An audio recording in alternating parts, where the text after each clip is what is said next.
आणि या आंदोलनाच्या म्हणजे एक जमेची बाजू आहे का आज राखेची तिकीट या आंदोलनाला भेट द्यायला आणि तसा पाठिंबा द्यायला ते येत आहे. आणि त्याच्यामुळं निश्चितच एक वेगळ्या प्रकारची दिशा या आंदोलनाला भेटेल.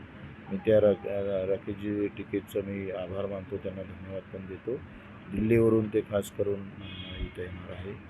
आणि आता आंदोलन आम्ही ज्या पद्धतीनं पाहतोय की मग आम्ही सांगितल्याप्रमाणे तर आम्ही आंदोलन सरकारला जागे करण्यासाठी आहेच, पण दुसरा त्याचा उद्देश असा आहे का शेतकऱ्याचं जे अस्तित्व आहे, मजुरांचं अस्तित्व आहे ते संपायला लागलेलं आहे.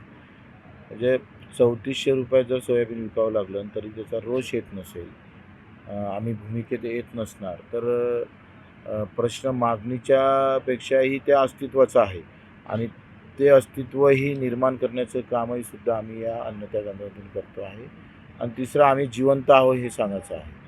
आम्ही मेलो नाही आहे आणि म्हणून आंदोलनाची शांततेच्या माध्यमातून दखल सरकारनं घ्यावी आणि अतिशय शांततेनं हे आंदोलन पुढे नेण्याचा प्रयत्न करत आहे. परंतु सरकार जर आमचं जर अंत पाहत असेल तर मग मात्र भगतसिंगगिरी आम्ही घेऊ.